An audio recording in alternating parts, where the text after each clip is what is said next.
Hello and welcome to all of you Capricorns out there. This is your monthly horoscope, precise, concise, not too long video about what's going on in July of 2021 for the Capricorns. And it is a month, of course, these are general horoscopes, right? Take what resonates, it's the general energies that are going on.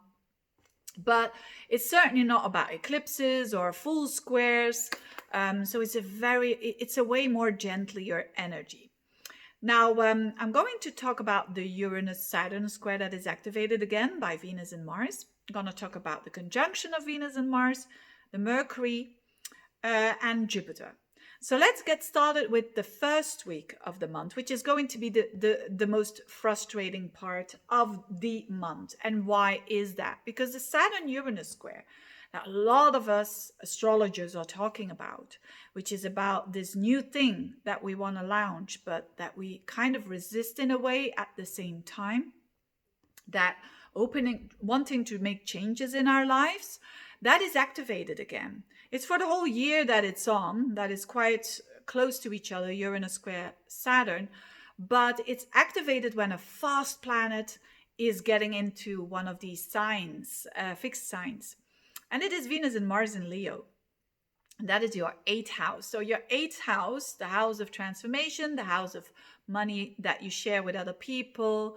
It's a money house, but it's also a value house on a deeper level and a psychological house. So the house of the occult, the house of hidden knowledge, so to speak, but also about your own psyche, understanding it, your own fears, understanding them and conquering them in a way so that you become that stronger version of yourself. Now, in the beginning of the month, the first 2-3 days, it's Mars there. Mars in your 8th house opposing Saturn. That's frustrating. And it squares up to Uranus as well. That is wanting to go forwards with the 8th house, which is maybe taxes, investments, money that you share with other people, loans. You want to go forwards, but there's something blocking you. And it has to do. Saturn is like, not today. So you could be dealing with blockages on a financial level, or you could be dealing with people that are not giving their value to you. They're not content in a way. It could be even clients that are saying, oh, what you delivered here, etc. It's not nice energy. But the thing is not to weigh yourself too much down with it and give in to that, because it's just temporary.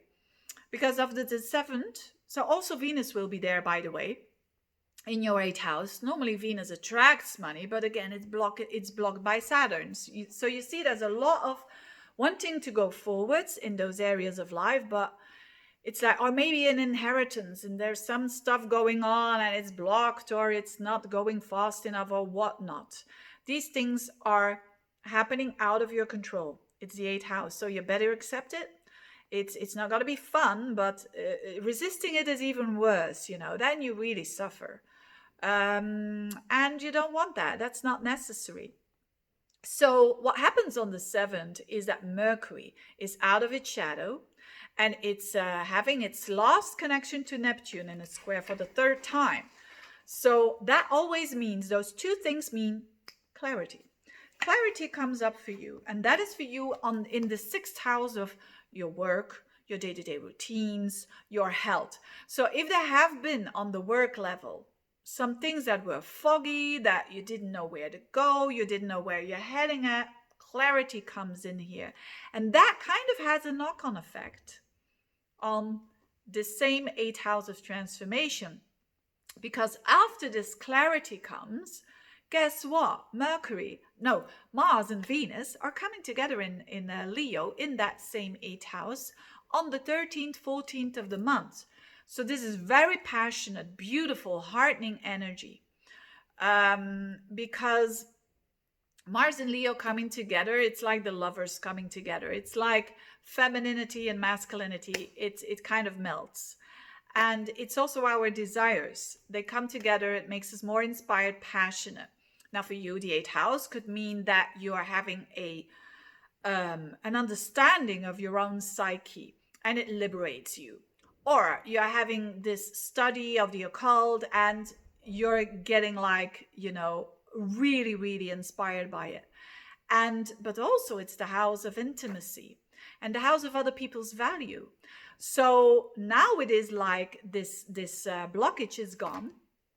So it could mean when you are in a relationship, for instance, or just meeting someone new, intimacy, and very passionate one.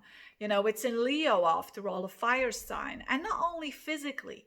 So not only it's the sexuality, it's more than that. It's erotica, you could say. It's like the vulnerability, the emotional closeness of two people, showing their vulnerability towards each other and opening up their souls to each other.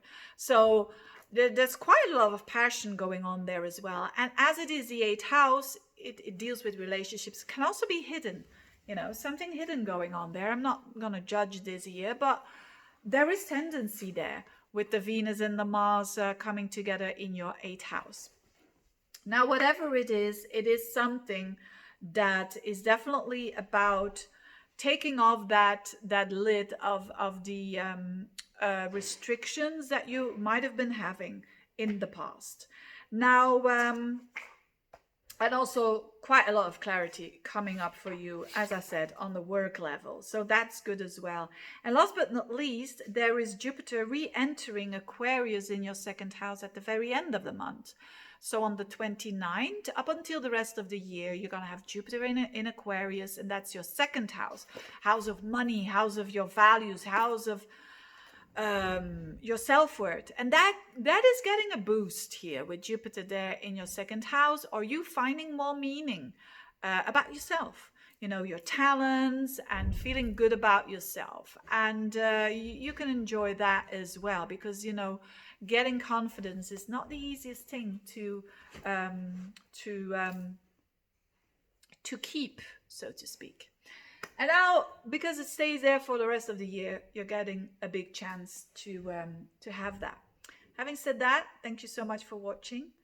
Dear Capricorns, have a very good month, and see you next month. Bye-bye.